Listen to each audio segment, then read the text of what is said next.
আল্লাহ রাব্বুল আলামিন বলেন কদ আফলাহা মান যাক্কাহা, সে ব্যক্তি সফল হয়ে গেছে যে ব্যক্তি তার আত্মাকে পরিশুদ্ধ করতে পেরেছে।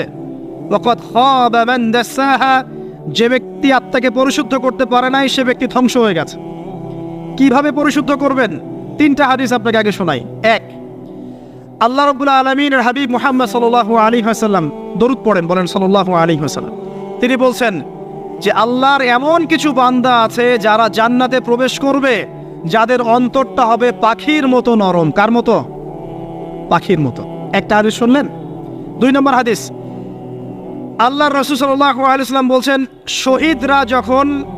শহীদদের আত্মা যখন আল্লাহর কাছে পৌঁছায়, আল্লাহ রাব্বুল আলামিন সেই আত্মাগুলোকে সবুজ রঙের কিছু পাখির মধ্যে প্রদান করেন এবং সেই পাখিগুলো আরশের নিচে লণ্ঠন আছে এখানে বসে থাকে এবং তারা জান্নাতের যে কোনো জায়গায় যায়, ঘুরে খাবার খায়, আবার ফিরে আসে। আল্লাহ পাক তাদেরকে বলেন যে তোমরা কি চাও, তোমরা কি চাও? শহীদরা কিচ্ছু বলতে পারে না। কি চাইবো? আল্লাহ এত নিয়ামত দিয়েছেন, কি চাইবো? যখন আল্লাহ বারংবার প্রশ্ন করতে থাকেন তোমরা কি আর কিছু চাও, তোমরা কি আর কিছু চাও, তোমরা কি আর কিছু চাও, তখন শহীদরা শেষে বুঝে যে আমাদের কিছু না কিছু তো বলতে হবে এখন। তখন তারা বলে হে আল্লাহ, আমরা আরো একবার পৃথিবীতে যেতে চাই এবং তোমার পথে জীবন দিয়ে আবার ফিরে আসতে চাই। আল্লাহ পাক বলেন এই সুযোগ তো আর নেই, অতএব তোমাদের আর কিছু চাওয়ার নেই, তোমরা এখানেই থাকো।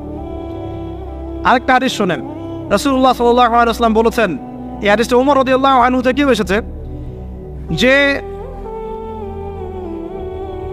তোমরা যদি, হে মানব জাতি বা হে মুসলিমরা, তোমরা যদি আল্লাহর প্রতি তাওয়াক্কুল করার মতোই তাওয়াক্কুল করতে, ভরসা করার মতোই ভরসা করতে, আল্লাহ পাক তোমাদেরকে পাখিদেরকে যেমন করে রিজিক দেন তোমাদেরকে ঠিক সেইভাবে রিজিক দিতেন। তোমরা কি লক্ষ্য করো না যে পাখিরা খালি পেটে বের হয়ে যায় বাসা থেকে সকালবেলা এবং সন্ধ্যাবেলা ভরা পেটে বাসায় ঢোকে? আপনাকে যে 3টা হাদিস শোনালাম এই 3টা হাদিসে একটা শব্দ হচ্ছে কমন। শব্দটা কি বলেন? পাখি। পাখি কি? পাখি। আল্লাহ রাব্বুল আলামিন পাখিদের কাছ থেকে আমাদেরকে শিখতে বলছেন এবং বলছেন যে পাখিদের মনটা হয় খুব নরম, খুব সফট এবং তারা আল্লাহর প্রতি তাওয়াক্কুল করে পূর্ণ মাত্রায়। তারা সকালবেলা ভোরবেলা বের হয়ে যায় এবং সন্ধ্যাবেলা বাসায় ফেরে, খালি পেটে বের হয়, ভরা পেটে বাসায় ফেরে। এবং আল্লাহ পাক সবচেয়ে সম্মানিত মৌত যেটা শহীদের মৌত, সেই শহীদদের আত্মাকে আল্লাহ পাক পাখির রূপ দিবেন। তাহলে পাখিটার বিষয়ে একটা ফোকাস করার দরকার আছে না? আচ্ছা, এখানে আসেন। পাখির মন হচ্ছে নরম, মানে পাখির মনটা তাসকিয়া, আত্মশুদ্ধিতে পরিপূর্ণ। কদ আফলাহা মান যাক্কাহা, সে ব্যক্তি সফল হলো যার হৃদয়টা পবিত্র, নিষ্পাপ, নিষ্কলুষিত হলো, সে ব্যক্তি সফল হবে ইনশাআল্লাহ। একটা কাজ এখানে খেয়াল করেন, পাখিরা সকালবেলা ভোরবেলা বের হয় আর সন্ধ্যাবেলা বাসায় ফেরে। এখনকার মুসলিমদেরকে দেখবেন দুপুরবেলা ওঠে, রাত 3টায় ঘুমায়। কথা কি বুঝেন নাই? পাখির একদম ভোরবেলা উঠে যখন ফজরের আজান দিচ্ছে ঠিক তার আগ মুহূর্তে পাখির কিচিরমিচির শুনছেন, তার মানে নামাজের ওয়াক্ত প্রায় চলে যাচ্ছে। তার মানে তার আল্লাহ পাকের হুকুমের সাথেই জেগে ওঠে, সূর্য ডুবে তারা ডুবে যায়। ঠিক এরকম সুন্নত ছিল নবী সাল্লাল্লাহু আলাইহি ওয়াসাল্লামের এবং সাহাবায়ে কেরামের। আজকে 1400 বছর পর মুসলিম জাতি এই সুন্নাহ ভুলে গেছে। আর আমাদের সুন্নত দেখবেন, যদি কোনো রকম উঠেও ফেলি ফজরে, আবার 12টা পর্যন্ত ঘুম, আরো বেশি। আর এই যুব সমাজ যারা আছো তোমরা, কেউই 3টা-4টার আগে ঘুমায় বলে আমার মনে হয় না। অলওয়েজ অনলাইনে পড়ে আছে, টিকটক নিয়ে, ফেসবুক নিয়ে, গার্লফ্রেন্ডের সাথে চ্যাটিং।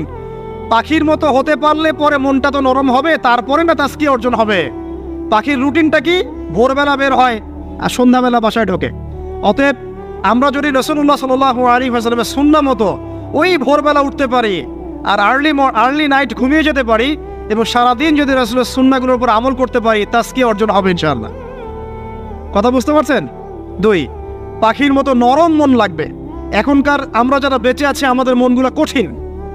কেমন কঠিন? পাথরের মতো কঠিন। আমরা যখন দেখি একটা মাইয়াতকে নিয়ে যাওয়া হচ্ছে জানাজায়, আমাদের কোনো ফিলিংস কাজ করে না। জানাজা যাচ্ছে, জানাজায় দাঁড়িয়ে মোবাইলটা টিপাটিপি করছে। জানাজার সাথে চলছে, কোনো ফিকির নাই যে এই জানাজা আমার হবে কালকে, ওই মোবাইল টিপাটিপি করছে। আমি এমনও দেখেছি, দাফন করা হলো মাইয়াতকে, দাফন করার পরে চারপাশে মানুষজন জড়ো হয়ে গল্প করছে, ভাই আপনার ওই জমিটা কি খবর? আপনার ওইটা কি খবর, বিজনেস কেমন চলছে, চাকরি কি অবস্থা? এই যে মাইয়াতকে পাশে দাফন করলো, কোনো ফিলিংস নাই, কোনো ফিলিংস নাই। আমি আত্মশুদ্ধির কথা বলছি। আত্মশুদ্ধির জন্য আপনার মনটাকে পাখির মতো সফট নরম করতে হবে। যখন আপনি সফট নরম করবেন এবং আত্মশুদ্ধি অর্জন করবেন, তখন দুই ডানা মেলে আপনি আকাশে উঠতে পারবেন ইনশাআল্লাহ। আত্মশুদ্ধি অর্জন না করতে পারলে ডানা কেটে পড়ে যাবে, তখন আর আকাশে উঠতে পারবেন না। কোন আকাশে? ওই যে শহীদের রূহ যে আকাশে চলে গেছে, ওই আকাশ। অতএব মন কেন কঠিন হলো প্রিয় ভাই? এক নাম্বার কারণ, আমরা শিরকের পাপে লিপ্ত আছি। এক নাম্বার, শিরকের পাপে লিপ্ত থাকা অবস্থায় মুসলিমদের মনটা কঠিন হয়ে গেছে। আপনি কি মনে করছেন আমরা শিরক করি না? মুসলিমরাও কবর পূজা করে, দেখবেন মুসলিমরাও দেখবেন অনেক ক্ষেত্রে মাজার পূজা করছে। আমি বলিনি যে অলিয়া উলিয়ার মাজার জিয়ারত করা যাবে না, আমি কথা বলছি না, কিন্তু আপনি মৃত মানুষের কাছে আপনার ভালো মন্দ চাইতে পারেন না। কথা বুঝতে পারেন না? আমরা অবশ্যই অলিয়া উলিয়াদের কবর জিয়ারত করব। এটা আপনাকে মৃত্যুর কথা স্মরণ করাবে। তাদের একটা রব আছে, যেটাকে আমরা প্রভাব বলি, এটা আপনার মধ্যে আসবে। আমরা অবশ্যই জিয়ারত করব। জিয়ারত করতে বলেছেন নবী সাল্লাল্লাহু আলাইহি ওয়াসাল্লাম, কারণ এটা আপনাকে পরকালের কথা কি করবে? স্মরণ করাবে। ওমরা করতে যান, আল্লাহ পাক সবাইকে তৌফিক দান করুন ওমরা হজ করার এবং বড় হজ করার। আমি দোয়া করি। ওখানে সবচেয়ে সেরা যে দৃশ্যগুলো দেখা যায়, তার মধ্যে একটা রাসূলুল্লাহ সাল্লাল্লাহু আলাইহি ওয়াসাল্লামের রওজা। ওখানে গেলে চোখের পানি ঝরে না এমন কোনো মুসলিম নাই, আছে? নাই। আরেকটা সবচেয়ে মন নরম করা একটা দৃশ্য হচ্ছে জান্নাতুল বাকি, যেটা আমরা বাকিউল গারকাত বলি, যেখানে আপনি দেখবেন সাহাবায়ে কেরাম রাদিয়াল্লাহু আনহুমের কবর, যতদূর চোখ যায় তাদের কবর। কবরের কোনো মাজার নাই, সেখানে কোনো তাওয়াফ হচ্ছে না কবরকে কেন্দ্র করে, সেখানে কবরে কেউ ফুল চড়াচ্ছে না, একটা ছোট্ট পাথর দেখা যায় খেলে, আর কিছু না। পৃথিবীর সবচেয়ে শ্রেষ্ঠ মানুষগুলো সেখানে শুয়ে আছেন। ওখানে গিয়ে দাঁড়াবেন, দেখবেন নিজেকে তুচ্ছ বলে মনে হবে আমি এই পৃথিবীতে আর কি করছি। সেরা মানুষগুলি মাটির নিচে, আমি এখানে কি করছি? তো দেখুন প্রিয় ভাইরা, অবশ্যই অলিয়া উলিয়াদের কবর জিয়ারত করবেন, কিন্তু মৃত ব্যক্তি আপনার কল্যাণ করতে পারবে? অকল্যাণ করতে পারবে? হ্যাঁ, তারা আল্লাহর কাছে সুপারিশ করতে পারবে আল্লাহ পাক যখন তাদেরকে অনুমতি দিবেন। তারপরে আল্লাহ পাক যখন অনুমতি দিবেন, তখন নবী সাল্লাল্লাহু আলাইহি ওয়াসাল্লাম সুপারিশ করবেন, অলিয়া উলিয়াগণ করবেন, আলেম ওলামা করবেন, শহীদগণ করবেন, হাফেজে কোরআন করবেন, অনেকেই করবেন ইনশাআল্লাহ। আল্লাহ পাক আমাদের তাকদীরে এইসব সুপারিশ নসিব করুন বলিনা আমি। মুসলিমরা আজকে শিরিক করছে অনেক ক্ষেত্রেই। দেখবেন হাতে একটা এই যে বালা পরে আছে, খুলে না। কেন খোলেন না ভাই? বলে যে এটা খুললে যদি রোগ হয়, রোগ দেওয়ার মালিক কে? ওই বালা না আল্লাহ? এই যে আপনার বিশ্বাস জন্মে নিয়েছে, এই যে বিশ্বাসটা জন্মিয়েছে আপনার হাতের উপরে, এই বালার উপরে, এটাই শিরক, এটাই শিরক। যদি আপনি বিশ্বাস করেন যে এটা হাতে থাকলে আপনি সুস্থ থাকবেন, হাত থেকে খুলে পড়ে গেলে আপনি আর বাঁচবেন না, এই যে কল্যাণ অকল্যাণের মালিক আপনি কাকে করলেন? ওই বালাকে করেছেন, আল্লাহকে করেন নাই। এখানে শিরক হয়ে গেছে, খুবই সূক্ষ্ম শিরক। আপনি নামাজ পড়ছেন মনে করেন, এখন কিছু মানুষ আসলো, এখন দেখছেন যে হুজুর তো আমার নামাজ দেখছে, নামাজটা খুব সুন্দর করে পড়ার চেষ্টা করলেন, লম্বা নামাজ, সেজদায় গিয়ে আর উঠছেন না, খুব সুন্দর নামাজ পড়ছেন। এই যে মানুষকে দেখানোর জন্য নামাজটা পড়ছেন, এটা শিরক। এটা কি? এটাও শিরক। এই যে গণক বসে আছে রাস্তার পাশে, দেখবেন টিয়া পাখি নিয়ে, তারপরে যে কাগজ নিয়ে, আসেন ভাই ভাগ্য পরীক্ষা করে দেই। আরে ভাই, তুমি যদি মানুষের ভাগ্যই পরীক্ষা করতে পারবা, তো তুমি রাস্তার পাশে কেন? তোমার ভাগ্য কেউ পরীক্ষা করেনি কখনো? এতটুকু কমন সেন্স আমাদের নাই। ও যদি আমার ভালো মন্দ করতে পারে বা ভবিষ্যৎ বলতে পারে, তাহলে ও রাস্তার পাশে বসে আছে কি জন্য? ওর তো প্রাইম মিনিস্টার হওয়ার কথা, এখন ওর তো ইলেকশন করার কথা। তো দেখেন, এই যে ওখানে গিয়ে আমরা কি করি?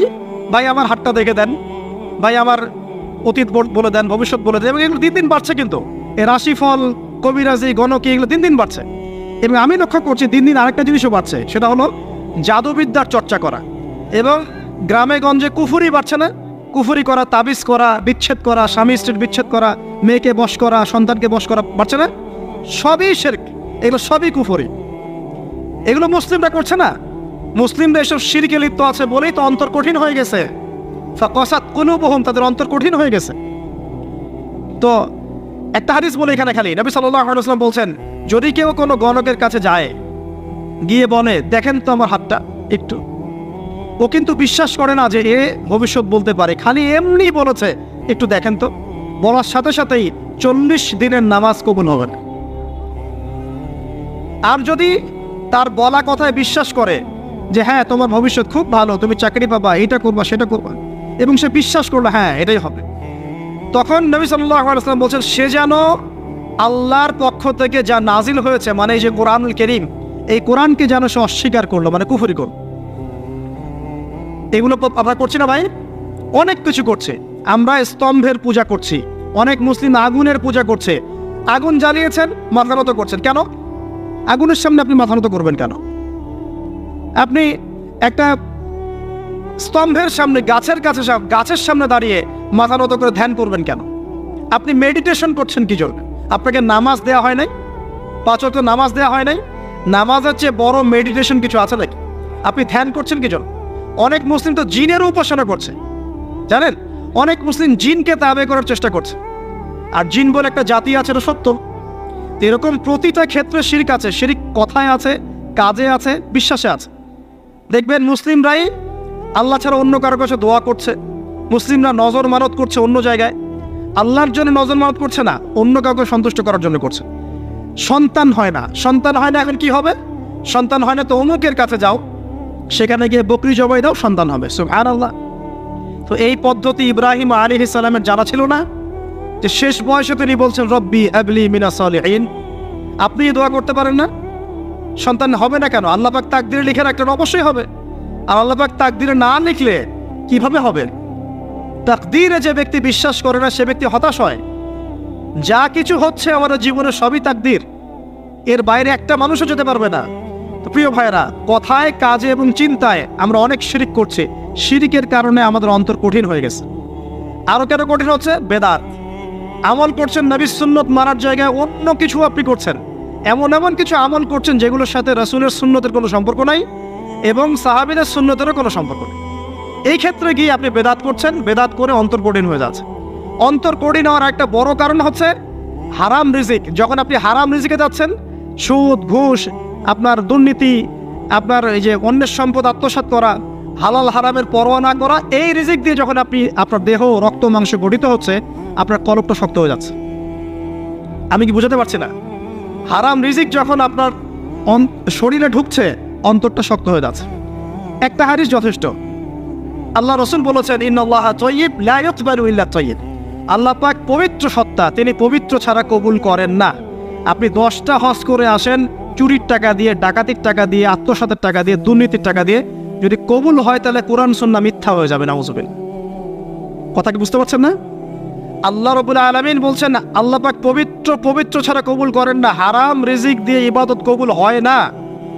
আমরা ওই যে রংপুর অঞ্চলে একবার ওই যে হারাগাছ একটা অঞ্চল আছে না, সেখানে গিয়েছিলাম। সেখানে মাশাআল্লাহ আবার বিড়ির অনেক ফ্যাক্টরি আছে। কিসের? বিড়ি তো হালাল নাকি? তামাক তো হালাল নাকি? তো সেখানে বিড়ি ফ্যাক্টরির অনেক মালিক আছে এবং তারা মসজিদ কমিটির অনেক দায়িত্বপ্রাপ্ত আর কি। মুসলিমদের গায়রত্ব এখন নাই, মুসলিমরা এদেরকে আবার মসজিদ কমিটির সদস্যও বানিয়েছে। তো এখন মসজিদ কমিটিতে এসে তার প্রভাবে আর ইমাম সাহেব টিকতে পারে না। দুইজন বলে নামাজের পর হাত তুলে দোয়া করতে হবে, দুইজন বলে করা যাবে না। ঠিক আছে? এই নিয়ে এই ক্যাচাল হতে হতে দেখা গেল এক পর্যায়ে মারামারি পর্যন্ত হয়েছে। মসজিদ ভাগ হয়েছে, মারামারিও হয়েছে। তো সেখানে আমাকে দাওয়াত করেছিল যে ওয়াজ করার জন্য, দোয়া করার কথা বলছে। তাই আমি বললাম, দোয়া করে লাভ কি? দোয়া করলেই বা কি, না করলেই বা কি? রিজিকটাই তো হারাম। আপনি তো তামাকের টাকা খাচ্ছেন, তামাক। আপনি মাদকের টাকা খাচ্ছেন, এটাকে হালাল না হারাম? তো হারাম টাকা দিয়ে হাত তুলে দোয়া করলেই কি, না করলেই কি? দোয়া তো উঠছে না উপরে। আগে হারাম রিজিক ছাড়েন, তারপর দোয়া কর। তো রিজিক হারাম হওয়ার কারণে আমাদের কি হচ্ছে? অন্তরটা কি হচ্ছে ভাই? কঠিন হচ্ছে। ওই পাখির মতো আর মুক্ত আকাশে উঠতে পারবেন না। তারপরে সামনে যান, আরো কেন কঠিন হয়? বস্তুবাদিতা, দুনিয়া। সারাদিন দুনিয়ার ফিকির, দুনিয়ার চিন্তা, খাবো কি, পরবো কি, ব্যাংক ব্যালেন্স, টাকা পয়সা, স্ট্যাটাস, সারাটা দিন দুনিয়ার দুনিয়া। ঘুম থেকে ওঠা থেকে নিয়ে শুরু করে ঘুমানো পর্যন্ত খালি দুনিয়া। যারা দুনিয়ার নেশায় মত্ত হয়ে আছে, এদের অন্তরটা কঠিন হয়ে যায়। এই অন্তরটা পাখির মতো হতে পারবে না। ঠিক আছে কথা? যারা দুনিয়ার নেশায় মত্ত হয়ে আছেন, এই অন্তরটা কঠিন হয়ে যাবে, পাখির মতো হতে পারবে না। তারপর কি? আরো সামনে যান, দিনই জ্ঞান চর্চা না করা অন্তর কঠিন হওয়ার কারণ। আর কি কারণ? পাপ করা। পাপ যত বেশি আপনি পাপ করবেন, যত বেশি পর্ন দেখবেন, যত বেশি মাদক খাবেন, যত বেশি জুয়া খেলবেন, যত বেশি অহেতুক সময় নষ্ট করবেন, যত বেশি আপনি অন্যের ক্ষতি করবেন, ঠিক আছে, নিরপরাধ মানুষের উপর নির্যাতন করবেন, যত বেশি আপনি পাপ করবেন, পাপ, এই পাপ করতে করতে করতে মানুষের অন্তর কঠিন হয়ে যায়। ইবনুল কাইয়্যিম রাহিমাহুল্লাহ বলেছেন যে পাপ করতে থাকলে মানুষের অন্তর কঠিন হয়ে যেতে থাকে, এবং ইস্তেগফার আর জিকির করলে গিয়ে মানুষের অন্তর আবার নরম হতে থাকে। পাপের উপর পাপ করতে থাকলে মানুষের অন্তর কঠিন হতে থাকে। এ বিষয়ে রাসূলুল্লাহ সাল্লাল্লাহু আলাইহি ওয়াসাল্লাম বলেছেন, যখন মানুষ একটা পাপ করে কলবের মধ্যে একটা কালো দাগ পড়ে যায়, যখন আরও একটা পাপ করে আরেকটা কালো দাগ পড়ে যায়, এভাবে যখন পাপ করতেই থাকে তখন পুরো কলবটাই কালিমাপূর্ণ হয়ে যায়। এই অবস্থায় যদি সে তওবা করে আল্লাহ পাক মাফ করে দিবেন। যদি এই অবস্থায় তার মৃত্যু হয়ে যায়, তার আত্মাটা থেকে দুর্গন্ধ বের হতে থাকে, যে আত্মাটা কবজ করতে পর্যন্ত মালাকুল মউত মানে ঘৃণা পোষণ করেন। কথা কি বুঝতে পারছেন? যখন অন্তর পাপ করতে করতে কলুষিত হয়ে যাবে, ওয়াকাদ খাবা মান দাসাহা, যখন পাপ করতে করতে অন্তর কলুষিত হয়ে যাবে, তখন আপনার এই মালাকুল মউত পর্যন্ত ওই আত্মাটাকে বের করার সময় ঘৃণা করবে, দুর্গন্ধযুক্ত। আল্লাহ পাক আমাদেরকে পাপ থেকে বাঁচিয়ে রাখুন, আমিন। এরকম কিছু কাজ আছে, বস্তুবাদিতা, শিরক, বেদাত, হারাম রিজিক, সারাদিন দুনিয়ার ফিকির নিয়ে থাকা, ঠিক আছে, অন্যের ক্ষতি করা, পাপ কন্টিনিউয়াসলি করতে থাকা, এবং দিন ছেড়ে দেওয়া, দিনের ইলম ছেড়ে দেওয়া, আল্লাহ পাকের আনুগত্য ছেড়ে দেওয়া, এই কাজগুলো করতে থাকলে মানুষের অন্তর কি হয়? কঠিন হয়ে যায়। এখন সলিউশন কি বলেন? 5 মিনিটে আমি সলিউশন বলছি, কেমন করে আপনি এটাকে নরম করবেন আর পরিশুদ্ধতা অর্জন করবেন এবং ওই পাখির মতো মুক্ত আকাশে উড়বেন। কিভাবে বলবো? 1 নাম্বার, অবশ্যই শিরক ত্যাগ করতে হবে। কি করতে হবে? শিরক ত্যাগ করতে হবে, আল্লাহ পাকের তাওহীদের উপর থাকতে হবে। আল্লাহ পাক তৌফিক দান করুন। লং কিছু বলার সময় নেই আমার হাতে, একটা বই বলছি, কিতাবুত তাওহীদ। কি নাম? কিতাবুত তাওহীদ। এই বইটা অনেক ভার্সন বাজারে বের হয়েছে, কিনে দেখবেন শিরক কত প্রকার কি কি, তাওহীদ কাকে বলে কত প্রকার কি কি। যেটা বুঝবেন না, মাদ্রাসায় চলে যাবেন, আলেম ওলামার কাছে গিয়ে জিজ্ঞাসা করবেন, হুজুর এটা বুঝি নাই। ঠিক আছে? 1 নাম্বার, শিরক ত্যাগ করতে হবে। 2 নাম্বার, আপনাকে তাওহীদে থাকতে হবে। দেখ, অন্তর নরম করার কথা বলছি। 2 নাম্বার, সুন্নতের উপর আমল করতে হবে। ওই যে পাখির কথা বললাম, যে সকালবেলা বের হয় আর সন্ধ্যাবেলা কি করে? বাসায় ফেরে। খালি পেটে বের হয়, ভরা পেটে বাসায় ফেরে। তার মানে আমাদেরকেও সকাল সন্ধ্যাটা কাটাতে হবে নবী সাল্লাল্লাহু আলাইহি ওয়াসাল্লামের সুন্নত অনুযায়ী। যখন তিনি ঘুমাতেন তখন ঘুমাবেন, যখন উঠতেন তখন উঠবেন, বাকি কাজ যেমন করে করতেন তেমন করে করবেন, তখন অন্তর ইনশাআল্লাহ নরম হয়ে যাবে। ঠিক আছে ভাই? 2। 3 নাম্বার, 5 ওয়াক্ত নামাজ জামাতে। নামাজ আপনাকে যে কোনো পাপ থেকে বাঁচাবে ইনশাআল্লাহ। ভাই জেনা করছেন, নামাজ পড়েন। পর্নোগ্রাফি দেখেছেন, তাও তওবা করে নামাজ পড়েন। আপনি হারাম অ্যাফেয়ার্সে আছেন, হতাশ হয়েন না, নামাজ পড়েন। গোনা ছাড়তে পারছেন না, নামাজ পড়েন। সুদ খাচ্ছেন, নামাজ পড়েন। আপনি পতিতালয়ে গিয়েছেন, নামাজ পড়েন। বেপর্দা চলছেন, তাও নামাজ পড়েন। আপনি অন্যের হক নষ্ট করেছেন, তাও নামাজ পড়েন। যে পাপই করেছেন, নামাজটা পড়েন। নামাজ আপনাকে সমস্ত পাপ থেকে বাঁচিয়ে রাখবে ইনশাআল্লাহ। আস্তে আস্তে ইনশাআল্লাহ দেখবেন সব পাপ থেকে আপনি দূরে চলে আসছেন ইনশাআল্লাহ তাআলা। 3 নাম্বার নামাজ। 4 নাম্বার, বেশি থেকে বেশি, ভাই শোনেন, বেশি থেকে বেশি পরকালের ফিকির করবেন। খালি পরকালের চিন্তা করবেন যে আমাকে মৃত্যুবরণ করতে হবে, কবরে যেতে হবে, পুলসিরাত পার হতে হবে, আল্লাহর সামনে দাঁড়াতে হবে। যত বেশি আপনি আল্লাহর ফিকির করবেন, পরকালের ফিকির করবেন, আপনার মনটা নরম হয়ে যাবে ইনশাআল্লাহ তাআলা, মনটা শক্ত হবে না। 5 নাম্বার, মানুষের সাথে খুব বেশি মেলামেশা করবেন না। মানুষের সাথে খুব বেশি মেলামেশা করলে ইবনুল কাইয়্যিম রাহিমাহুল্লাহ বলেছেন অন্তর কঠিন হয়ে যায়। কারণ মানুষ আপনাকে গীবত করাবে, হ্যাঁ, মানুষ খারাপ কাজে নিয়ে যাবে, বেফাস কথাবার্তা বলবেন, হয়তো বেফাস কাজ করবেন, ফজুল কি বাত করবেন। এগুলো করতে গিয়ে আপনি দেখবেন অন্তর কঠিন হয়ে গেছে। এত বেশি মানুষের সাথে মেলামেশার দরকার নাই, প্রয়োজন যতটুকু অতটুকু করবেন। ঠিক আছে? আল্লাহ পাক তৌফিক দান করুন, আমিন। কয়টা বললাম? 5। 6, আমার সবচেয়ে প্রিয় নসিহত, প্রত্যেক দিন মিনিমাম 1 ঘন্টা করে কোরআন তেলাওয়াত করবেন বুঝে। আমি বলিনি না বুঝে করলে কোনো নেকি হবে না, প্রত্যেক হরফে 10 নেকি হবেই হবে, কিন্তু আপনি করবেন বুঝে ইনশাআল্লাহ। যখন বুঝে আপনি প্রত্যেক দিন 1 পারা করে বা 1 ঘন্টা করে কোরআন তেলাওয়াত করবেন, আপনার কলিজা, আপনার কলব নরম হতে বাধ্য, এবং আপনার অন্তরে আল্লাহ নূর নেমে আসবে ইনশাআল্লাহ। দেখবেন আপনার কলব থেকে সমস্ত এই যে পঙ্কিলতা, কলুষতা ইনশাআল্লাহ চলে যাবে ইনশাআল্লাহ তাআলা। 2টো জিনিস অন্তরকে পবিত্র করে ফেলে, এক হচ্ছে কোরআন তেলাওয়াত, আর এক হচ্ছে বেশি থেকে বেশি আল্লাহর জিকির এবং ইস্তেগফার। তো কোরআন তেলাওয়াত বাড়িয়ে দেন। আল্লাহ পাক সবাইকে কোরআন তেলাওয়াত করার তৌফিক দান করুন, আমিন। যারা শেখেন নাই আজকে ওয়াদা করেন যে কোরআন আপনারা বিশুদ্ধ করে পড়া শিখবেন, ওয়াদা করেন। আগামী রমজান আসার আগেই 1 খতম দেওয়া চাই, পারবেন? এবং কোরআনের চর্চা বাড়িয়ে দিবেন। প্রত্যেক দিন কিছু করেন না করেন কোরআন তেলাওয়াত করতে হবে, ঠিক আছে? আল্লাহ পাক তৌফিক এনায়েত করুন, আমিন। আর বুঝে পড়ার চেষ্টা করবেন। একটা সহজ তাফসীর বলে দেই, মারিফুল কোরআন বাসায় আছে না? মারিফুল কোরআন তাফসীর ইবনে কাসির বাসায় নাই? জালালাইন বাসায় নাই? বাসায় নাই, কিনেন। সারাদিন তো অনেক টাকা পয়সা খরচ করছেন, 3টা তাফসীর কিনেন, জালালাইন কিনেন, মারিফুল কোরআন কিনেন, ইবনে কাসির কিনেন, বাসায় গিয়ে পড়া শুরু করেন। পারবেন না? যে আয়াতটা বুঝবেন না, ওলামায়ে কেরামের কাছে যাবেন, গিয়ে বলবেন হুজুর এটা বুঝি নাই, বুঝাই দেন। নিজে নিজে ব্যাখ্যা করতে যাবেন না। ব্যাখ্যা করলে দেখবেন একজন পণ্ডিত বেরোছে, কিছু পণ্ডিত কোরআন পড়ে বলে কোরআনই মানি, হাদিস মানি না। এরকম পণ্ডিত দেখেন নাই? কোরআনই মানি, হাদিস আর মানি না। কারণ আল্লাহ নাকি, নাউজুবিল্লাহ, কোরআনে নাকি আল্লাহ পাক হাদিস মানতে বলে নাই, ও নাকি পায় নাই। এই জন্য দেখলাম সুবহানাল্লাহ, নামাজ পড়তেছে, কোরআন থেকে নামাজ পড়তেছে, হাদিসের কোনো হেদায়েত নিবে না। মানে কিরকম, যে হাত আবার ঠিকই বাঁধতেছে, হাত বাঁধতেছে, রুকু করতেছে, সেজদা করতেছে, এগুলো আবার কোথায় পাইলো আল্লাহ ভালো জানেন। হাত এভাবে বাঁধতেছে, এভাবে হাতটা বাঁধা কোরআনে কোথায় আছে আমি পাইলাম না কোথাও, ঠিক আছে? তা হাদিস ছাড়া কি এগুলো আসবে? হাত বাঁধবে, সেজদায় গিয়ে সুবহান রাব্বিয়াল আ'লা বলছে না, বলছে আসলামতু লিরাব্বিল আলামিন। এটা কোরআন থেকে বলছে। অথচ নবী সাল্লাল্লাহু আলাইহি ওয়াসাল্লাম হাদিস থেকে বলছেন সুবহান রাব্বিয়াল আ'লা, সুবহান কুদ্দুসুন রব্বুল মালাইকাতি ওয়ার রূহ, সুবহানাকাল্লাহুম্মা রাব্বানা ওয়া বিহামদিকা আল্লাহুম্মা ইগফির। এগুলো নাই, ও বলছে আসলামতু লিরাব্বিল আলামিন। মানে কোরআন মানি, হাদিস মানি না। এত বেশি পণ্ডিত হওয়ার দরকার নাই। এরা হচ্ছে ইচরা পাকা টাইপের পণ্ডিত। ওমর রাদিয়াল্লাহু আনহুর যুগে বেঁচে থাকলে এদেরকে পিটাই সোজা করে ফেলাইতে হবে। ফাইজলামি শুরু করছে, কোরআন মানি, হাদিস মানি না।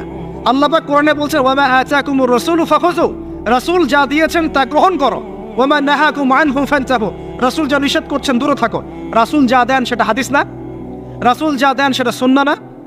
সুন্নাহ তো সে মানেই না, আলটিমেটলি সে কোরআনই মানে না। তো আসল কথা হচ্ছে এইসব ফিতনা থেকে বেঁচে থাকবেন, কোরআন তেলাওয়াত বাড়িয়ে দেন। কয়টা বলছি? 5টা, 6টা। 7 নাম্বার, বেশি থেকে বেশি ইস্তেগফার সারাদিন পড়বেন। আস্তাগফিরুল্লাহ ওয়া আতুবু ইলাইহি, আস্তাগফিরুল্লাহ ওয়া আতুবু ইলাইহি, আস্তাগফিরুল্লাহ আল্লাযী লা ইলাহা ইল্লা হুয়াল হাইয়ুল কাইয়ুম ওয়া আতুবু ইলাইহি। প্রত্যেকদিন পড়তে হবে 100 বার করে। কতবার করে? 100 বার। 8 নাম্বার, বেশি বেশি আল্লাহর জিকির, চলতে ফিরতে জিকির। সুবহানাল্লাহ, আলহামদুলিল্লাহ, লা ইলাহা ইল্লাল্লাহ, আল্লাহু আকবার, লা হাওলা ওয়ালা কুওয়াতা ইল্লা বিল্লাহ। বলবেন হাসবুনাল্লাহু ওয়া নি'মাল ওয়াকিল, ঠিক আছে? সুবহানাকাল্লাহুম্মা রাব্বানা ওয়া বিহামদিকা আল্লাহুম্মা ইগফিরলি, সুবহানাল্লাহি ওয়া বিহামদিহি আদাদা খালকিহি ওয়া রিদা নাফসিহি ওয়া জিনাতা আরশিহি ওয়া বিদায়াতা কালিমাতিহি। যত জিকির আছে সব করবেন, জিকির বাড়াবেন। যত জিকির বাড়াবেন অন্তর পরিশুদ্ধ হবে ইনশাআল্লাহ আযজা ওয়া জাল। কয়টা বলছে? 8। আর 2টা বলি, 9। অন্যের হক নষ্ট করবেন না। অন্যের হক নষ্ট করলেই মন কঠিন হয়ে যাবে। অন্যের হক নষ্ট করবেন না, বরং মানবতার কল্যাণে কাজ করেন। যে কাজগুলো মানব সেবামূলক সেগুলো করেন। রক্তদান কর্মসূচি করেন, গাছ লাগান, এতিমের মাথায় হাত বোলান, বিধবার খোঁজ খবর নেন, ঠিক আছে? মেয়েদের সেলাই মেশিন কিনে দেন, মানুষের উপকারে কাজ করেন। দেখবেন আপনার মনটা নরম হয়ে যাবে ইনশাআল্লাহ। যার মন নরম এবং যার মনের মধ্যে সততা আছে, আল্লাহ পাক ইনশাআল্লাহ সেখানে অবশ্যই হেদায়েত ঢালবে ইনশাআল্লাহ তাআলা। আর 10 নম্বর সবচেয়ে শেষ হচ্ছে যে কবর জিয়ারত করবেন বেশি বেশি করে, এবং নিজের মৌতের কথা স্মরণ করে আল্লাহর কাছে বেশি বেশি দোয়া করবেন। কি দোয়া করবেন? ইয়া মুকাল্লিবাল কুলুব সাব্বিত কলবি আলা দীনিক, ইয়া মুসাররিফাল কুলুব সাররিফ কুলুবানা আলা তাআতিক। এই দোয়াগুলো করবেন ইনশাআল্লাহ। এবং কবর জিয়ারত করবেন সপ্তাহে সপ্তাহে, পারলে 2 দিন 3 দিন পর পর কবরস্থানে যাবেন। ইনশাআল্লাহ দেখবেন আপনার মন নরম হবে ইনশাআল্লাহ আযজা ওয়া জাল। এখনকার এই সভ্যতা এসে কবরস্থানকে সমাজ থেকে দূরে সরিয়ে দিয়েছে। অথচ আগে মুসলিমদের কবরস্থান ছিল মসজিদের পাশে, 5 ওয়াক্ত নামাজ পড়তো, কবর জিয়ারত করে বাসায় যেত। 5 ওয়াক্ত নামাজ পড়তে আসতো, কবরকে দেখতো, পরকালের কথা স্মরণ হতো। এখন কবরস্থান ওই যে দূরে, সারা জীবনে একবার যায় কিনা সন্দেহ আছে।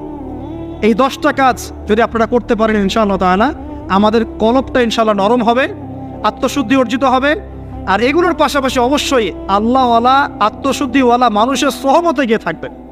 আল্লাহওয়ালা, আত্মশুদ্ধিওয়ালা মানুষের সহমতে গিয়ে থাকবেন, তাদেরকে দেখেই দেখবেন মনটা নরম হয়ে যাবে ইনশাআল্লাহ। ইলমি পরিবেশে থাকেন, দিনী পরিবেশে থাকেন, আমর বিল মারুফ নাহি আনিল মুনকারে কাজ করেন। 3 দিন 7 দিন 40 দিন যতদিন পারেন আল্লাহর পথে সময় লাগান, সময় লাগান। আমি এটাকে আপনার আত্মশুদ্ধির জন্য বলছি, এটাই একমাত্র পথ পদ্ধতি আত্মশুদ্ধির, এটা বলছি না। এখানে গেলে আপনি ইনশাআল্লাহ আপনার ইসলাহ এবং সংশোধনের জন্য কাজ করতে পারবেন। আল্লাহ রাব্বুল আলামিন আমাদের সবার কলবগুলোকে পরিচ্ছন্ন করুন। আল্লাহ পাক আমাদের সবাইকে শিরকের পাপ থেকে বাঁচিয়ে রাখুন, হৃদয় কঠিন হওয়া থেকে বাঁচিয়ে রাখুন। আল্লাহ পাক আমাদেরকে বেশি থেকে বেশি কোরআন তেলাওয়াত করার তৌফিক দান করুন, দ্বীনি জ্ঞান চর্চা করার তৌফিক দান করুন। আল্লাহ পাক আমাদের সবাইকে হারাম রিজিক, জেনা, সুদ, ঘুষ থেকে বাঁচিয়ে রাখুন। আল্লাহ পাক আমাদেরকে পরকালীন চেতনায় এই দুনিয়ার জীবন কাটানোর তৌফিক এনায়েত করুন। আমিন। হাদিসটা কঠিন। রাসূলুল্লাহ সাল্লাল্লাহু আলাইহি ওয়াসাল্লাম বলেছেন, যখন নবীর নাম উচ্চারিত হবে তখন বলবেন কি? সাল্লাল্লাহু আলাইহি ওয়াসাল্লাম। নবী সাল্লাল্লাহু আলাইহি ওয়াসাল্লাম বলেছেন, মান তারাকা সালাতান মুতাআম্মিদান ফাকাদ কাফারা। মান মানে যে কেউ, তারাকা মানে ছেড়ে দিল, ত্যাগ করলো, সালাতান মানে নামাজ, মুতাআম্মিদান মানে ইচ্ছাকৃতভাবে, ফাকাদ কাফারা সে ব্যক্তি কুফরি করলো। এই হাদিসটাকে আগে শুনেছেন? আলেম ওলামারা জানেন, কিন্তু আপনারা কি জানেন? মান তারাকা সালাতান মুতাআম্মিদান ফাকাদ কাফার, যে ব্যক্তি ইচ্ছাকৃতভাবে বিনা ওজরে, কোনো ওজর নাই, ইচ্ছাকৃতভাবে নামাজ ছেড়ে দিল, ত্যাগ করলো, সে ব্যক্তি কুফরি করলো। এখন আপনি বলেন, কুফরি যে ব্যক্তি করে সে কি হয়? যদি আমরা ধরেও নেই সে মন থেকে নামাজ অস্বীকার করে না, অলসতা বশত পড়ে নাই, তারপরেও তো কাজটা ফাঁসে, কি তাই নয় কি? আচ্ছা, তো আজকের প্রথম নসিহত হচ্ছে 5 ওয়াক্ত নামাজ মৃত্যুর আগ পর্যন্ত কেউ ছাড়বেন না। আমার সাথে ওয়াদা করেন যে ইনশাআল্লাহ আগামী যতদিন বেঁচে থাকব 5 ওয়াক্ত নামাজ জামাতে পড়ার চেষ্টা করব, যদি জামাত না পাই একা পড়ার চেষ্টা করব। আল্লাহ পাক তৌফিক দান করুন। আমিন। আজকে যদি এই কথাটাই শুধু বাসায় নিয়ে যেতে পারেন, 5 ওয়াক্ত নামাজ আর জীবনে ছাড়বো না, আমাদের আজকের মাহফিল সফল। আর আজকে যদি অনেক কথাবার্তা হয় ওয়ার্ল্ড অ্যাফেয়ার্স নিয়ে, ইকোনমিক্স নিয়ে, শেষ জামানা নিয়ে, ঠিক আছে, আমাদের সমকালীন ফিতনাগুলো নিয়ে, কিন্তু দিন শেষে বাড়িতে যদি কিছু না নিয়ে যেতে পারেন তাহলে আলোচনায় এসে কোনো লাভ নাই। এই ছবি তোলাতুলি, ভিডিও করা, হ্যাঁ, স্লোগান দেয়া, আইওয়াস শোডাউন করার মধ্যে কোনো ফায়দা নাই। ফায়দা কিসে? কদ আফলাহা মান যাক্কাহা। আল্লাহ পাক সূরা শামসের মধ্যে বলছেন, কদ আফলাহা, সে ব্যক্তি সফল হয়ে গেল। সে ব্যক্তি সফল হয়ে গেল মানে সে জান্নাতে চলে যাবে ইনশাআল্লাহ। কে? মান যাক্কাহা, যে ব্যক্তি তার নফসটাকে, তার এই যে কলব, এটাকে পরিশুদ্ধ করতে পেরেছে, সে ব্যক্তি সফল হয়ে গেল।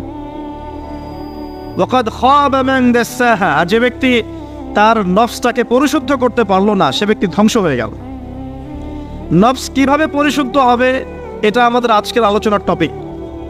তার আগে আমরা বলি, 5 ওয়াক্ত নামাজ ছাড়া নফস কখনো পরিশুদ্ধ হবে না। তো আজকে আমরা অনেক যদি আলোচনা করি, বাসায় কিছু নিয়ে যেতে না পারি, তাহলে আলোচনার কোনো লাভ নাই, কোনো ফায়দা নাই।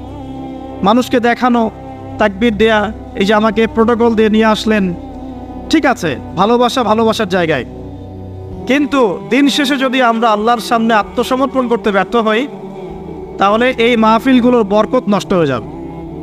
আমরা কি চাই যে মাহফিলের বরকত নষ্ট হয়ে যায়? আসরের জামাত আমরা আদায় করেছি, এই জামাত আমাদেরকে শৃঙ্খলা শিখিয়েছে, শেখায় নাই? একজন ইমাম লিড দিলেন নামাজে, আপনারা তাকে ফলো করলেন, তাই নয় কি? এটাই তো হচ্ছে মুসলিম উম্মার বৈশিষ্ট্য। মুসলিম উম্মা হবে শৃঙ্খলাবদ্ধ জাতি, যাদের প্রতিটা কাজ হবে সুশৃঙ্খল। আর আমাদের কাজগুলো কি এখন সুশৃঙ্খল? আমরা কিন্তু উশৃঙ্খল জীবনযাপন করি। দেখবেন ওই যে একটা হাদিস আছে শেষ জামানায়, যে নারী পুরুষের পোশাক পরবে, পুরুষ নারীর পোশাক পরবে। এই যে উশৃঙ্খলতা দেখেন না এখন শেষ জামানায়। আপনি দেখবেন এমন এক শ্রেণীর মেয়ে বের হয়েছে বাজারে, রাস্তাঘাটে, সমাজে, যারা কাপড় পরবে কিন্তু কাপড় পরেও নগ্ন থাকবে। এই কোনো হাদিস আমি বানিয়ে বলছি না, সবগুলো হাদিস সহিহ। এখন দলিল দিতে গেলে অনেক সময় চলে যাবে। তো উশৃঙ্খলতার যুগ, কাপড় পরে থাকাটা তাকওয়ার পোশাক, শালীনতা। আর এখনকার যুগটা চলছে কাপড় খোলার যুগ। কথা ঠিক না ঠিক বলেন? এখন মানুষ কাপড় খুলতে পারলে বেশি কমফোর্ট ফিল করে।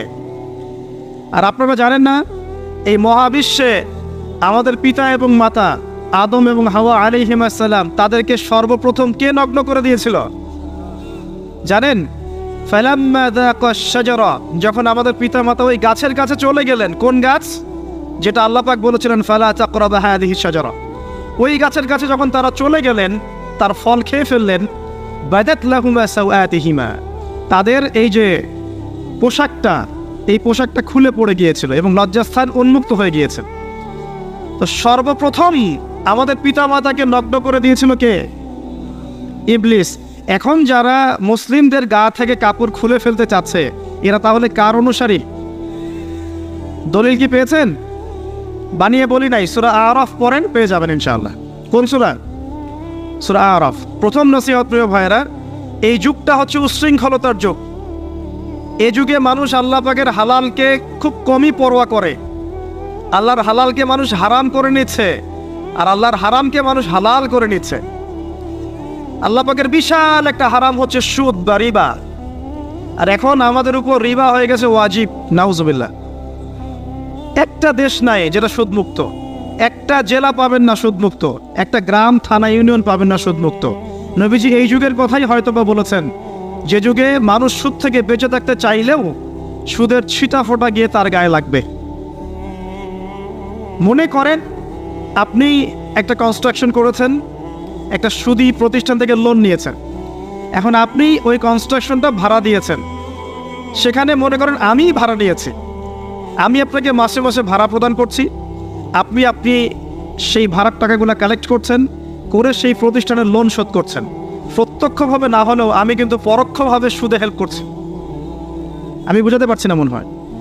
এর বাইরে 1% মানুষ এখন পৃথিবীতে নাই যে ব্যক্তি রিবা থেকে বাইরে, ইচ্ছাকৃত হোক অনিচ্ছাকৃত হোক।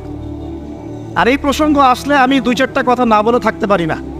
সেটা হলো, নবী সাল্লাল্লাহু আলাইহি ওয়াসাল্লাম বলেছেন, রিবার 73টা শাখা আছে পাপের, তার মধ্যে সবচেয়ে নিচু শাখা হচ্ছে নিজের মাকে বিয়ে করা। সহিহ বুখারীর একটা বর্ণনা এসেছে, যে ব্যক্তি 1 দিরহাম সুদ খায়, দিরহাম কি? রৌপ্য মুদ্রা। কোথায় আছে? জাদুঘরে। কোথায় আছে? মার্কেটে আছে। রৌপ্য মুদ্রা দেখেছেন জীবনেও? স্বর্ণ মুদ্রা দেখেছেন? কোরআনে আছে, হাদিসে আছে, মার্কেটে নাই। কেন মার্কেটে নাই? কারণ পশ্চিমারা স্বর্ণ এবং রৌপ্য মুদ্রাকে হারাম করে দিয়েছে। পশ্চিমারা স্বর্ণ এবং রৌপ্য মুদ্রার ডিলিংসটাকে মার্কেট থেকে উঠিয়ে দিয়েছে। এই জন্য আপনি মার্কেটে গোল্ড কয়েন এবং সিলভার দিরহাম পাবেন না। কিন্তু আল্লাহর রাসূল সাল্লাল্লাহু আলাইহি ওয়াসাল্লামের যুগে এটা ছিল। এখন অনেক মানুষ দেখবেন বেদাত নিয়ে কথা বলে একদম ফেনা বের করে ফেলছে। অর্থনৈতিক সেকশনের বেদাত চোখে পড়ে নাই। এখন বলতে পারে এটা তো দুনিয়াবি বিষয়। বাস্তবিক অর্থে এটা দুনিয়াবি বিষয় নয়।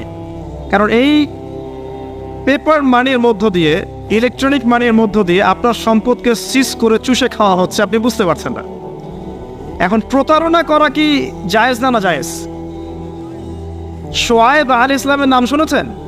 একটা কম ছিল মাদিয়ানে, শোয়েব আলাইহিস সালামের কম। এই কম সম্পর্কে আল্লাহ পাক যখনই কথা বলেছেন তখনই তাদের একটা দোষ উল্লেখ করেছেন। সেটা কি? সেটা হচ্ছে যে তোমরা অন্যায়ভাবে মানুষের সম্পদ আত্মসাৎ করো না। তোমরা অন্যায়ভাবে মানুষের সম্পদ আত্মসাৎ করো না। এই কাজটা করতো শোয়েব আলাইহিস সালামের কম, এবং তারা মাপে কম দিত, জনগণের অর্থ সম্পদ লুটে পুটে খেত। আল্লাহ রাব্বুল আলামিন তাদেরকে ভূমিকম্প দিয়ে ধ্বংস করে দিয়েছে। এখন এই পুরো মনিটারি সিস্টেম যেটা চলছে, এর মধ্য দিয়ে গরিব যে দেশগুলো আছে, স্বল্প উন্নত দেশ বা মধ্যম পর্যায়ের দেশ বা আরও নিম্ন পর্যায়ের অর্থনৈতিক সেকশনে, তাদের রক্তগুলো চুষে চুষে খেয়ে একটা সভ্যতা আজকে বিশাল বিশাল অট্টালিকা নির্মাণ করেছে। এই যে অন্যের রক্ত চুষে নিজে বড়লোক হওয়া, এটা কি হালাল না হারাম? এ কারণেই এই মনিটারি সিস্টেমের মধ্যে হারাম আছে। এই যুগটা সেই যুগ যেখানে মানুষ আল্লাহর হারামকে হালাল করে নিয়েছে আর হালালকে হারাম করে নিচ্ছে। রিবা একটা টাটকা হারাম, আমরা এটাকে হালাল করে ফেলেছি। এখন এই হাদিসগুলো শুনলে আমাদের গায়ের মধ্যে দাগও কাটে না, অন্তরটা কেঁপে ওঠে না, আমাদের কলবে কোনো নড়া দেয় না। নবী সাল্লাল্লাহু আলাইহি ওয়াসাল্লাম বলছেন, 1 দিরহাম যে ব্যক্তি সুদ খেয়েছে সে যেন 36 বার জেনা করেছে। কতবার? আমি হাদিসটা বানিয়ে বললাম কি বললাম না, আপনারা আলেমদেরকে জিজ্ঞাসা করবেন, বাসায় গিয়ে অবশ্যই জিজ্ঞাসা করবেন। যদি দেখেন হাদিস ঠিক আছে, সহি, তাহলে আল্লাহর ওয়াস্তে এখন যেমন তওবা করলেন আমি 5 ওয়াক্ত নামাজ ছাড়বো না, ঠিক আমার সাথে আবার তওবা করেন যে সারা জীবন সুদ খাবো না ইনশাআল্লাহ। নবী সাল্লাল্লাহু আলাইহি ওয়াসাল্লাম 4 শ্রেণীর মানুষকে অভিশাপ করেছেন।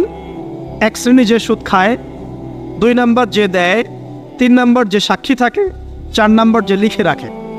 এখন আপনি বলেন এই পুরো মনিটারি সিস্টেমের মধ্যে এই 4 শ্রেণীর মানুষ আছে না? কোনো না কোনোভাবে আমরা এর সাথে সম্পৃক্ত নই কি? সম্পৃক্ত। অতএব আল্লাহর এই বাণীকে যদি ভয় করেন, কোন বাণী? আল্লাহ পাক বলছেন ইয়া আইয়ুহাল্লাযীনা আমানু হে মুমিনগণ ইত্তাকুল্লাহ, তোমরা আল্লাহকে ভয় করো। ওয়াযারু মা বাকিয়া মিনার রিবা ইন কুনতুম মুমিনিন, তোমরা সুদের অবশিষ্ট অংশগুলো ছেড়ে দাও যদি প্রকৃতপক্ষে তোমরা মুমিন হয়ে থাকো। ওয়া ইন লাম তাফআলু, তোমরা যদি সুদ না ছাড়ো, আল্লাহর হুঁশিয়ারি শোনেন, যদি তোমরা সুদ না ছাড়ো, ফাযানু বিহারবিন মিনাল্লাহি ওয়া রাসূলিহি, তাহলে আল্লাহ এবং তার রাসূলের সাথে যুদ্ধের ঘোষণা শুনে রাখো। আল্লাহ এবং তার রাসূলের বিপক্ষে যুদ্ধ করে কেউ জান্নাতে যাবে? কেউ কবরের আযাব থেকে বাঁচতে পারবে? কেউ হাউজে কাউসারের পানি পাবে? আল্লাহ এবং তার রাসূলের সাথে যুদ্ধ করে কেউ টিকতে পারবে? আপনার কি তাই মনে হয়? যদি মনে হয় তাহলে দিব্যি সুদ খান, কোনো সমস্যা নেই। আর যদি মনে হয় যে আল্লাহ এবং তার রাসূলের সাথে যুদ্ধ করে আমি পার পাবো না, আল্লাহ এবং তার রাসূলের বিরুদ্ধাচরণ করে আমার কবর টিকবে না, কারণ আমি একটা কথা বারবার বলি আপনাদেরকে যে আল্লাহ ছাড়া আমাদের আপন বলতে কেউ আছে? একা এসেছেন পৃথিবীতে, একাই যেতে হবে। আপনার খ্যাতি, আপনার অর্থনৈতিক খ্যাতি, অর্থের প্রতিপত্তি, আপনার ক্ষমতার দাপট, আপনার ধর্মীয় দাপট, কোনো কিছুই, ফ্যান ফলোয়ার্স, কেউ আপনার সাথে কবরে যাবে না। মনে করেন আমি আসছি, আপনারা সবাই স্লোগান দিচ্ছেন, কথার কথা আপনারা আমাকে ভালোবাসেন, বা একজন পলিটিশিয়ান আসছে, আপনারা সবাই স্লোগান দিচ্ছেন, ভালোবাসেন তাকে। দিন শেষে ওই পলিটিশিয়ান একাই কবরে যাবে, দিন শেষে আপনিও একাই কবরে যাবেন, আমিও একাই কবরে যাব। আলটিমেটলি কি হলো? দুনিয়া এবং আখেরাতে আল্লাহ ছাড়া প্রকৃত বন্ধু আমাদের কেউ নাই, প্রকৃত মওলা কেউ নাই। সেই আল্লাহ এবং তার রাসূলের বিরুদ্ধাচরণ করে কেউ তার সাথে যুদ্ধ করে কবরে পার পাবে, এমনটা ভাবা বোকামি নয় কি? আল্লাহ পাক আমাদেরকে বোঝার তৌফিক দান করুন। এটা সেই যুগ যে যুগে মানুষ আল্লাহর হারামগুলোকে হালাল করে নিচ্ছে। মাদক দ্রব্য হালাল না হারাম? এখন দেখবেন মেজরিটি সংখ্যক মানুষ মাদক দ্রব্যের সাথে সংশ্লিষ্ট হয়ে গেছে। স্পেশালি বর্ডার এলাকা যেগুলো আছে বাংলাদেশের, সেই বর্ডার এলাকাগুলোতে দিব্যি রমরম ব্যবসা চলছে, মাদকের দিব্যি ব্যবসা চলছে। এবং যারা মাদক খাচ্ছে এরা মুসলিম, তারা হয়তো এই হাদিস জানে না। আল্লাহ পাক ওদের কানের মধ্যে আমার এই হাদিস যেন পৌঁছে দেন, আমিন। নবী সাল্লাল্লাহু আলাইহি ওয়াসাল্লাম বলেছেন, আমি মেরাজের রাতে যখন গিয়েছি তখন এক শ্রেণীর মানুষকে দেখেছি, ওদেরকে শাস্তি দেওয়া হচ্ছে। কি শাস্তি? জাহান্নামীদের রক্ত এবং পুঁজ ওদেরকে খেতে দেওয়া হচ্ছে। জিবরাইল আলাইহিস সালামকে জিজ্ঞাসা করা হলো যে এরা কারা? তিনি বললেন, এরা আপনার উম্মতের সেই সব ব্যক্তি যারা মাদক দ্রব্য সেবন করত। আল্লাহ রাব্বুল আলামিন তার হাবিবের মাধ্যমে জানিয়েছেন, যখন কোনো মুসলিম মাদক সেবন করে বা কোনো ব্যক্তি মাদক সেবন করে, তখন 40 দিন তার নামাজ কবুল হয় না। এরপর যদি সে তওবা করে তাহলে আল্লাহ পাক তার তওবা কবুল করবেন ইনশাআল্লাহ। যদি সে আবারও মাদক খায় তওবা করার পর, আবার 40 দিন তার নামাজ কবুল হবে না। যদি সে আবার তওবা করে, আল্লাহ পাক আবার তাকে মাফ করে দিবেন। যদি সে আবারও মাদক খায়, আবার 40 দিন তার নামাজ কবুল হবে না। তারপর যদি আবার তওবা করে, আবার আল্লাহ তাকে মাফ করে দিবেন। এরপরেও যদি সে আবার মাদক দ্রব্য সেবন করে, নবী সাল্লাল্লাহু আলাইহি ওয়াসাল্লাম বলছেন, তাকে আল্লাহ রাব্বুল আলামিন পরকালে মৃত্যুর পরে তিনাতুল খাবাল পান করাবেন। তিনাতুল খাবাল। জিজ্ঞাসা করা হল, ইয়া রাসূলুল্লাহ, তিনাতুল খাবাল কি জিনিস?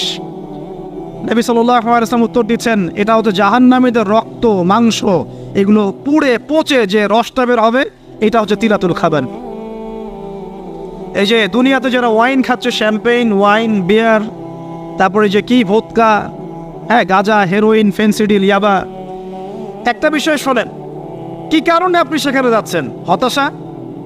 হতাশা, অথবা সঙ্গদোষ, অথবা পারিবারিক চাপ, অথবা যে গার্লফ্রেন্ড ছেড়ে চলে গেছে, এই তো বিষয়গুলো।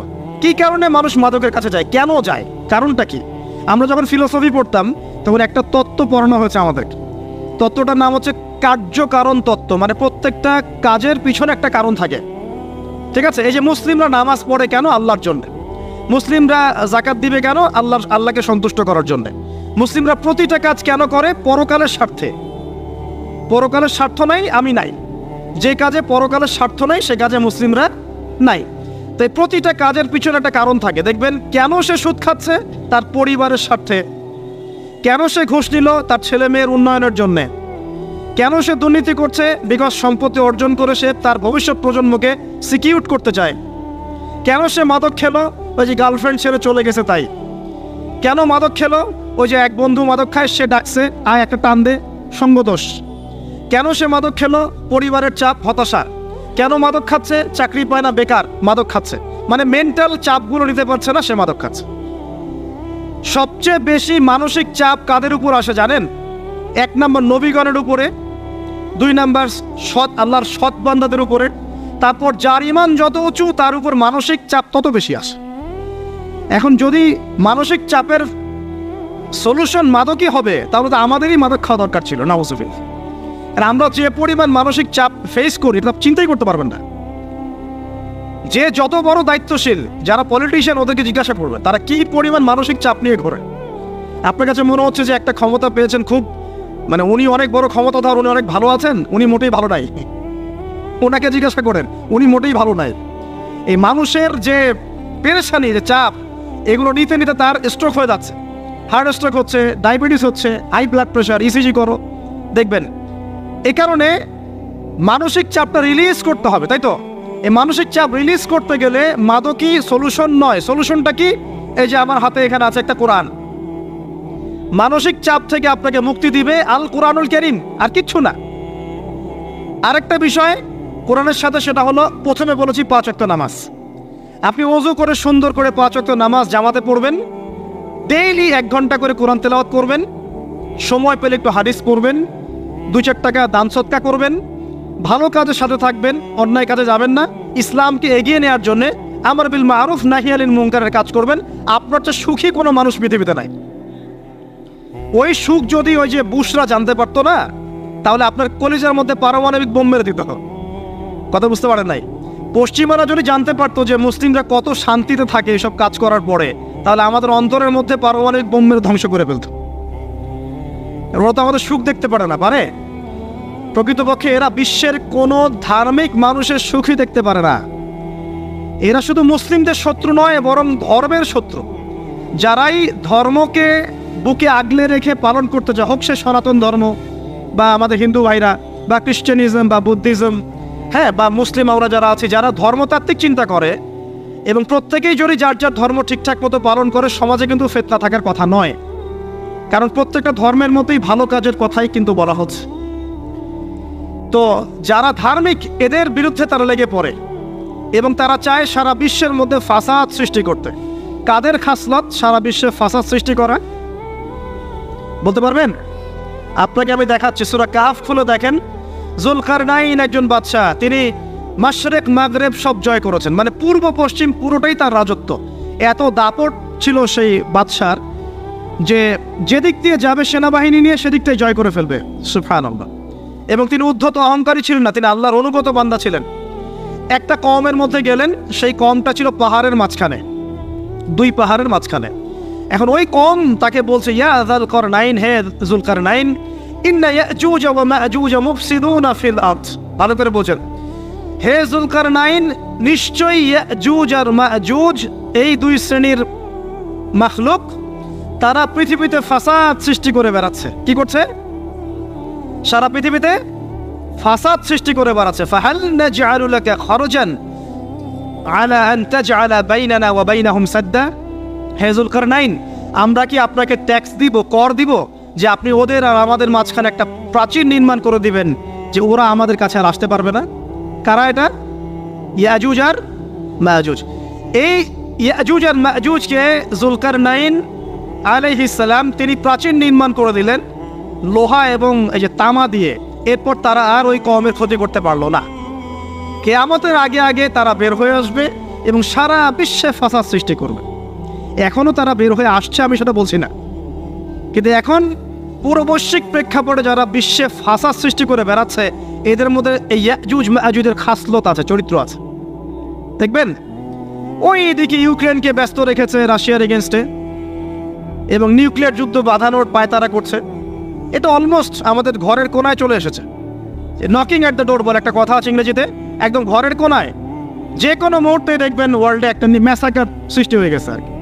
ওইদিকে তাইওয়ানকে ব্যস্ত রেখেছে চায়নার এগেনস্টে, ওইদিকে ইসরায়েলকে ব্যস্ত রেখেছে প্যালেস্টাইনিদের এগেনস্টে, এদিকে দেখবেন যে ইরাকে ব্যস্ত রেখেছে এই কন্টিনেন্টকে ISIS দিয়ে। ঠিক আছে, বাংলাদেশকেও ব্যস্ত রাখার চেষ্টা করছে মায়ানমারকে দিয়ে, দেখছেন না? তো পুরো বিশ্ব জুড়ে এদের এজেন্ডা হচ্ছে সারা বিশ্বে আমরা ফাসাদ সৃষ্টি করে মানব জাতিকে কমিয়ে ফেলবো, মুসলিমদেরকে ধ্বংস করব, মুসলিম যুবকদেরকে পর্ন দেখাবো, ওদেরকে মাদক খাওয়াবো, ওদের মধ্যে জেনা, অশ্লীলতা, পরকীয়া ছড়িয়ে দিব, হ্যাঁ, এবং মহামারী ছড়িয়ে দিব, দিয়ে মুসলিম জনসমষ্টিকে কমিয়ে নিয়ে আপোষে ক্রন্দলে লাগিয়ে দিয়ে আস্তে আস্তে আমরা বিশ্বে শাসন করতে হবে, এদেরকে ডমিনেট করে দিই। এবং এই এজেন্ডা বাস্তবায়নের দিকে তারা এগিয়ে যাচ্ছে সুকৌশলে। আর আমরা কি করছি ভাই? আমরা শুধু কাজ যতটুকু না করছি তার চেয়ে বেশি আমরা আইওয়াসা শোডাউন করছি। দেখেন, বেশিরভাগ মানুষ আমাদের নামাজের খবর নাই, বেশিরভাগ মানুষ তাজকি আত্মশুদ্ধির খবর নাই, ভালো আলেমের কাছে এসে পড়ে থাকবে কোনো খবর নাই, কোরআন পড়া শিখবে এসবের খবর নাই। যেগুলো করলে কোনো সমস্যা হয় না বা অল্প পরিশ্রমে করা যায়, ওই যে ঘরের মধ্যে শুয়ে শুয়ে ফেসবুকে 2 লাইন লেখা যায়, খুব সহজ, লিখলেন আবার শুয়ে গেলেন, কোনো সমস্যা নাই। কোনো কনস্ট্রাকটিভ সুদূর প্রসারী কাজ আমাদের হচ্ছে না, যেটা হচ্ছে এটা প্রয়োজনের তুলনায় নিতান্তই নগণ্য। এই কারণে আমাদের যারা দিন, আমরা যারা বুঝি, যাদের মধ্যে ইসলামের চেতনা আছে, ইসলামকে ভালোবাসি, আমরা যারা চাই দিন এগিয়ে যাক, আমাদের কনস্ট্রাকটিভ কাজ করতে হবে, মানে সুদূর প্রসারী কাজ করতে হবে। শৈথিল্যতাবাদীও হবেন না, আবার চরমপন্থীও হবেন না, মধ্যমপন্থী হয়ে ইসলামকে, কোরআনকে এবং হাদিসকে হাতে নিয়ে উম্মার ঐক্যের স্বার্থে, দেশ জাতি জনগণের ঐক্যের স্বার্থে এগিয়ে যান। আল্লাহ পাক আপনাদের হাতকে শক্তিশালী করুন, দোয়া করে। এখানে খুবই স্মার্ট হতে হবে এবং বেসিক কাজগুলো খুব বেশি করে করতে হবে। বেসিক কাজ কি ভাই? বেসিক কাজ হচ্ছে আপনার নামাজ, বেসিক কাজ আপনাকে কোরআন শিখতে হবে, বেসিক কাজ আপনাকে আরবি শিখতে হবে, বেসিক কাজ আপনি যেখানে পড়াশোনা করছেন এই পড়াশোনা করে ওই জ্ঞানটাকে দিয়ে ইসলামের খেদমতে আপনাকে কল্যাণে কাজ করতে হবে। বেসিক কাজ যেখানে আপনাকে আল্লাহ পাক দায়িত্ব দিবেন সেখান থেকেই আপনাকে দিনের খেদমত করতে হবে। ডক্টর হন, দিনের খেদমত করেন, ইঞ্জিনিয়ার হন, দিনের খেদমত করেন, পলিটিশিয়ান হন, কোনো আপত্তি নাই, আমরা আপনাকে ভোট দিব ইনশাল্লাহ, আমরা আপনাকেই ভোট দিব ইনশাল্লাহ। আপনি ওখানে গিয়ে দিনের খেদমত করেন, আল্লাহ পাক তৌফিক দান করুন। কথা কি বুঝতে পারছেন? ইসলাম ক্ষমতা জোর করে আদায় করে নেওয়ার জন্য আসে নাই। আবু যার রাদিয়াল্লাহু আনহু কি বলছেন জানেন? আবু যার রাদিয়াল্লাহু আনহুকে নবী সাল্লাল্লাহু আলাইহি ওয়াসাল্লাম বলছেন, আবু যার তুমি দায়িত্ব চেয়ে নিও না, কারণ যদি তুমি দায়িত্ব চেয়ে নাও তখন আল্লাহর পক্ষ থেকে তোমাকে সাহায্য করা হবে না, আর যদি মানুষ তোমাকে দায়িত্ব দেয় আল্লাহ তোমাকে সাহায্য করবে। কত চমৎকার সিস্টেম ইসলামের। আর এখন আমরা কি করি? আমাকে দেন, ও ভালো না আমি ভালো, ওরা সব খারাপ আমি ভালো। বুঝতে পারছেন না কিয়ামতের মাঠে কি কঠিন হিসাবটা দিতে হবে। আল্লাহ পাক আপনাদেরকে বোঝার তৌফিক দান করুন। এগুলো কল্যাণকর নয়, আপনার জন্য অকল্যাণ হতে পারে। তবে হ্যাঁ, যদি আপনার মধ্যে ঈমান থাকে, আপনার মধ্যে যোগ্যতা থাকে, অবশ্যই আপনি দায়িত্ব চেয়ে নেবেন এবং ইনশাআল্লাহ তখন আমরা আপনাকে দায়িত্ব দিব, আমরা আপনাকে ভোট দিব, আপনি জনগণের শাসন কার্য পরিচালনা করবেন, আল্লাহ আপনার হাতকে শক্তিশালী করবেন ইনশাআল্লাহ। আল্লাহ পাক আমাদের নিচু থেকে উঁচু মহলের সবাইকে হেদায়েত দান করুন, দোয়া করি আমি। ইসলাম কারো শত্রু নয়। মুসলিমের রক্ত ঝরানোর জন্যে, কল্লা কাটার জন্য আমরা কিন্তু পৃথিবীতে আসি নাই। আমরা আমাদের আসল শত্রুদেরকে চিনতে ভুল করেছি, এই কারণে আমরা আপোষে হানাহানি কাটাকাটির মধ্যে লিপ্ত আছি। এই যে সামনে যে কি হবে আল্লাহ ভালো জানেন, দেখবেন কত মানুষ যে মুসলিম মারামারি করে মারা যাবে আল্লাহ ভালো জানেন। এগুলো কাম্য নয়, আল্লাহ পাক আমাদেরকে বোঝার তৌফিক দান করুন। দেখুন ভাই, এই যুগের কথা বলতে গিয়ে এখানে আসলাম। ওই যে যুলকারনাইন যে ইয়াজুজ মাজুজের কথা বললো, এখনকার বিশ্ব যারা পরিচালনা করে দেখবেন তাদের মধ্যে ওই ফাসাদ সৃষ্টি করার এই খাসলতটা থেকেই গেছে। সারা বিশ্বে এরা ফাসাদ সৃষ্টি করছে। আমি কিন্তু বলিনি এরা ইয়াজুজ মাজুজ, কথাকে আবার অন্যদিকে নিয়ে যায় না, আমি কিন্তু এই কথা বলি নাই।